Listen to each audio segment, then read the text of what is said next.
बिस्मिल्लाहिर्रहमानिर्रहीम, अस्सलाम वालेकुम। Welcome to my YouTube channel Enjoyinfo। उम्मीद करता हूँ कि तमाम दोस्त, तमाम बहन भाई सब खैरियत से होंगे। मेरी दुआ है कि अल्लाह पाक आप सबको खुश रखें और खैर आबाद रखें। आज के वीडियो में सिर्फ ये है कि मेरी ये जो एलईडी है जो मैंने अपने घर पे लगाई हुई है, 40 इंच की ये एलईडी है जो कि तकरीबन 2 साल हो गए मैंने अपने रूम में लगाई हुई, और ये सामने दीवार से भी मैंने अभी उतारी है।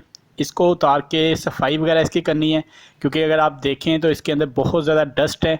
और अगर एलईडी के अंदर या किसी भी आपके कंप्यूटर में डस्ट ज़्यादा हो तो आपको पता है डस्ट जो है नमी पैदा करती है सर्दियों के मौसम में, और फिर एसी अगर आपके रूम में लगा है तो एलईडी जो है उसके अंदर जो डस्ट है वो नमी ले आती है। नमी जब लेके आएगी तब वो आपकी डस्ट जो है, ये जो आप देख सकते हैं मदरबोर्ड जो कि एलईडी का अटैच है, जिसको चैनल कार्ड भी बोलते हैं, इसके ऊपर जो डस्ट है ये फिर नमी की वजह से कार्बन आ जाता है। कार्बन की वजह से ये जितने रेसिस्टेंस लगी हुई हैं या जो जंपर्स लगे हुए हैं, इनके ऊपर कार्बन आने की वजह से वो जो है स्पार्क भी करता है। फिर वो आपका चैनल कार्ड या कि आपका कोई भी कार्ड जो है वो प्रॉब्लम करेगा।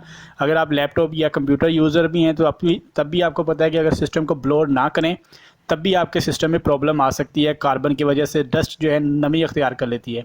इनको मैंने सबको ओपन किया है। ओपन करने के बाद मैंने जो है एक बुरश जो है, ठीक है, उसकी वजह से मैंने साफ़ किया है, जो कि पेंट वाला बुरश होता है। और इसके बाद मैंने इसको ब्लोर किया अच्छी तरह से। तकरीबन काफ़ी इसके अंदर डस्ट थी, वो हर एक जगह से डस्ट बिल्कुल साफ़ की है। चैनल कार्ड के जो जंपर होते हैं इनको उतारने की ज़रूरत नहीं है आपको। अगर तो आप इजीली उतार के इसको लगा सकते हैं तब उतार सकते हैं, नहीं तो आपको ज़रूरत नहीं है। आप सिर्फ जो है स्पीकर्स के जैक वगैरह उतार लें, और जो आपकी रिमोट का मेन्यू बटन होता है, रिमोट का जो बटन उनको उतार लें। बकाया हल्का फुल्का जो जंपर इजीली उतर सकें स्पीकर्स के, वो उतार के नीचे वाला पैनल उतार लेंगे आप इजीली। उसके बाद आप इसको अच्छी तरह ब्लोर करें, साफ़ करें। फिर उसी तरह कवर आपने लगा देना है। आपके पास 4 हेड का स्क्रू ड्राइवर होना, ठीक है, चाहिए। एलईडी को मैंने कंप्लीट जो है अच्छी तरह सफाई करने के बाद, ब्लोर करने के बाद इसको ऑन करके देखा है।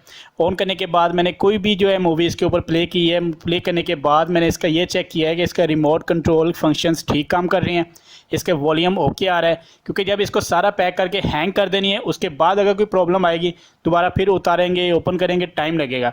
इसलिए मैंने अभी कंप्लीट स्क्रू नहीं लगाए थे, ठीक है। वो लगाने के से पहले ही मैंने चेक कर लिया है एलईडी ओके है। अब कंप्लीट स्क्रू लगाने के बाद मैं एलईडी को दोबारा हैंग कर दूंगा और अपनी एलईडी ओके रहेगी। आपके घर में भी अगर एलईडी या टेलीविज़न कुछ भी है तो आप उसको कोशिश किया करें कि 1-2 साल के बाद उसको आप ब्लोर कर लें। अगर आपके लिए ओपन करना ईजी हो तो ओपन करके ब्लोर करें। वीडियो पसंद आए तो लाइक कर दें, अपने दोस्तों के साथ शेयर कीजिएगा, अपनी दुआओं में याद रखिएगा। बहुत सारी दुआओं के साथ तमाम देखने वालों को अल्लाह हाफिज़। और जो मेरे चैनल पे न्यू हैं, इन तमाम से रिक्वेस्ट होगी कि आप मेरे चैनल को सब्सक्राइब कर दें। शुक्रिया।